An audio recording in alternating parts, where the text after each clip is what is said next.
बाबा अम्बेडकर जगह पड़ा दोहवाना सिधु कानू तीन चितर तीन जगह पड़ा जगह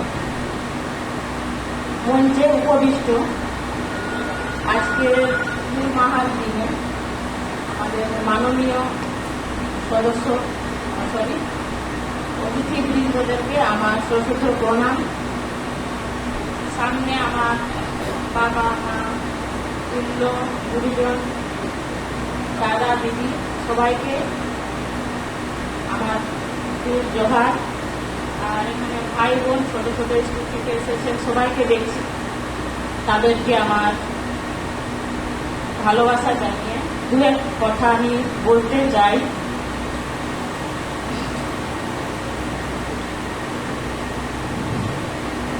এই যে আজকের দিনে যে আমরা জড়ো হয়েছি হুল মাহা, এই যে হুল মাহা, মাহা মিন্স দিবস, হুল মিন্স বিদ্রোহ।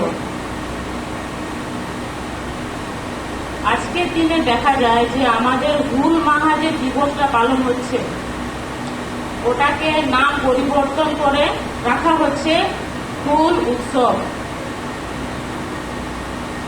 এখন সোশ্যাল মিডিয়ার যুগ, দেখতে পাচ্ছি ফেসবুকে, হোয়াটসঅ্যাপে, ইনস্টাগ্রাম, টুইটার বিভিন্ন জায়গায় হুল মাহা বা এই বিদ্রোহের দিনে আমরা সব জায়গায় মানে যেখানে যেখানে আমাদের আদিবাসীরা রয়েছেন বা যেখানে আদিবাসীরা নেই তাদেরকে আমরা দেখছি যে একটা উৎসব মানে ওটা অর্গানাইজ করছে উৎসব হিসেবে। আমার কোশ্চেন এখানে, আমরা যে এটা একটা বিদ্রোহের দিন বা আমরা যে হুল মাহা হিসেবে আমরা পালন করছি ওটা কি এটা উৎসব?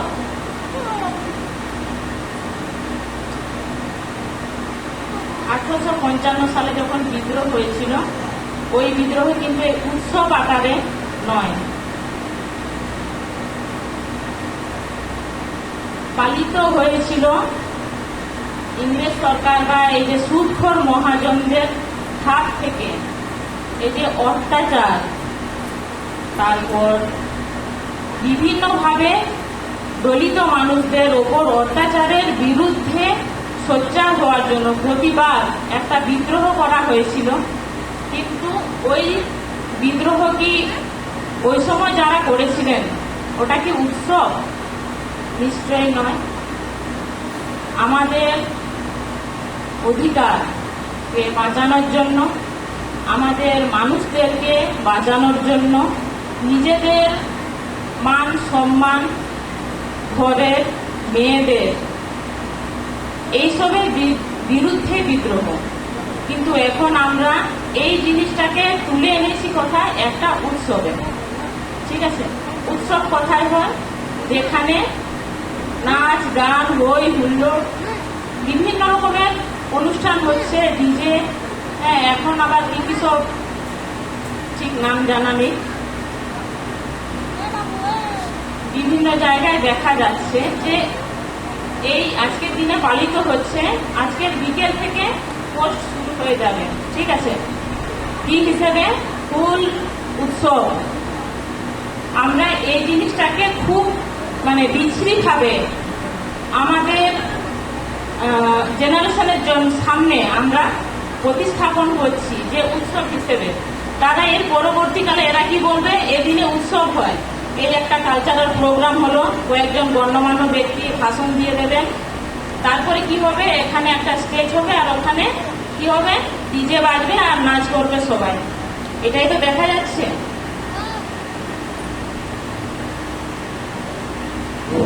আমরা এখন আছি এই জেনারেশনের পরের জেনারেশনে যারা দেখবে তারা এই যে লেখা থাকবে, যেখানে পালিত হচ্ছে ওখানে লেখা থাকবে হুল উৎসব।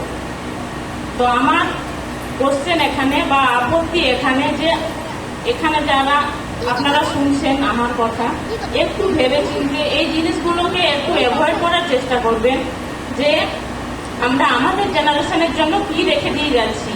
আমরা কি ওয়ার্ড, একটা ওয়ার্ডের অনেক রকমের কি বলবো মিনিং দাঁড়ায়।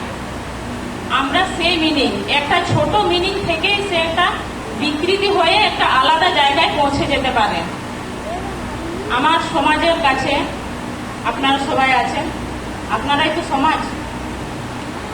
এই জিনিসটা থেকে একটু চেষ্টা করবেন যাতে এই জিনিস থেকে সংশোধন হোক।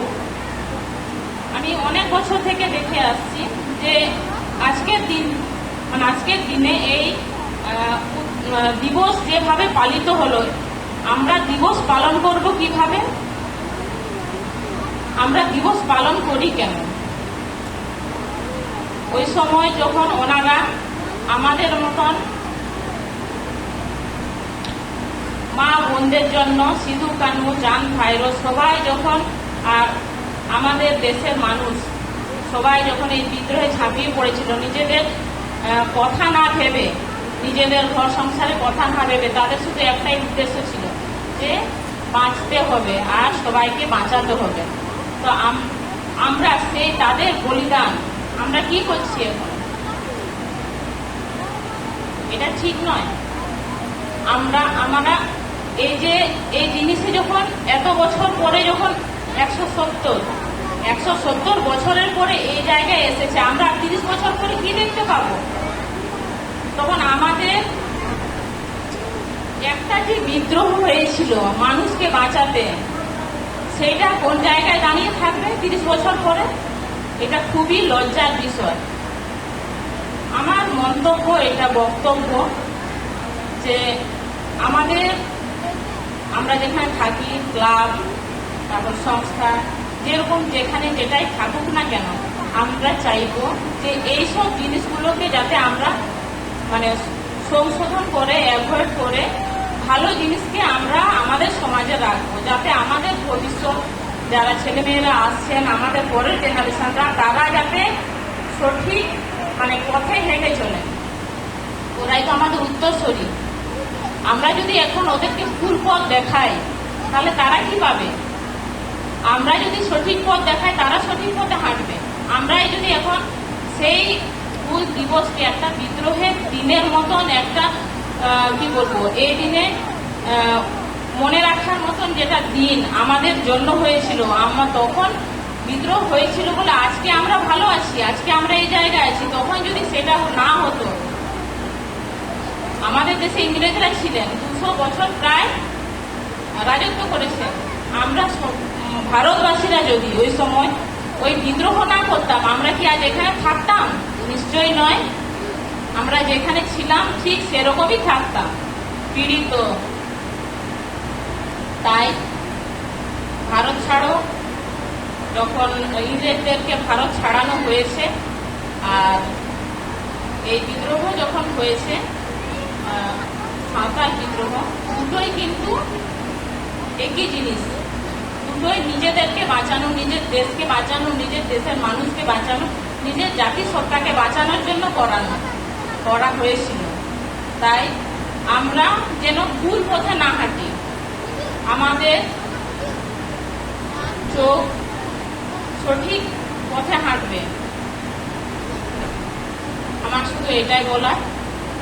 এখানে আপনারা অনেকেই গুরুজন আছেন, এইগুলো আমাদের পাশাপাশি, আমরা তো যেখানে থাকি তার পাশেই তো এইসব হয়, আমরা তো দেখি, অথচ আমরা কিছু বলি না যে ও হলো ঠিক আছে, ডিজে বাজছে, আমাদের ছেলেমেয়েরা নাচ করছে। আর এখন বেশ ঠিক কিরকম টাইপের গানগুলো বেরিয়েছে, ওগুলো খুব মিষ্টিও লাগে না, আর ওটার কোনো মিনিংও নেই। ঠিক কি বলবো, শালীনতাও নেই। এই জিনিসগুলো যদি আমরা অ্যাভয়েড করতে পারি আমাদের সমাজের জন্য, তা আমাদেরই ভালো। পৃথিবীতে প্রত্যেকটা জাতির বিভিন্ন নিজের নিজের সংস্কৃতি থাকে। আমরা কোন সংস্কৃতিটাকে নিজের করবো সেটা আমাদের উপরে ডিপেন্ড করছে।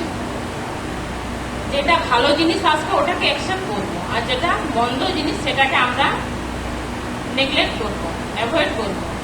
তো আমার বলা এটাই যে আমরা এই জিনিসগুলোকে একটু অ্যাভয়েড করলে মনে হয় খুবই ভালো হয়, কারণ আমাদের নেক্সট জেনারেশনের জন্য আমরা ভালো কিছু রেখে যেতে পারবো। এইসব সংস্কৃতিতে মেলে না, এই ধরনের কিছু জিনিস যেন আমরা আমাদের নেক্সট জেনারেশনকে না দেখাই, তাতেই ভালো হয়। আমি এখানে আমার বক্তব্যটা শেষ করছি। আপনারা মানে আমি খুব চাই যে এই জিনিসগুলো আপনারা ভাবুন, এই জিনিসগুলো আপনারা বোঝান, আপনার ঘরে ছোট ছোট ছেলে মেয়েরা আছে তাদেরকে বোঝান। মানে এইগুলো দেখে খুবই খারাপ লাগে, বিভিন্ন জায়গায় দেখি এসব খুবই খারাপ লাগে। তো আমার আশা আপনারা সবাই এই জিনিসগুলো একটু দিগদর্শন করবেন, মানে আমার অনুগ্রহ রইল। আর এখানে অনেকেই আমাদের অতিথিবৃন্দ রয়েছেন, ওনারা মানে আরো আমার থেকে ভালো ভালো কিছু উপদেশ দেবেন। আমি আমার ছোট্ট বক্তব্য এখানেই শেষ করছি। নমস্কার।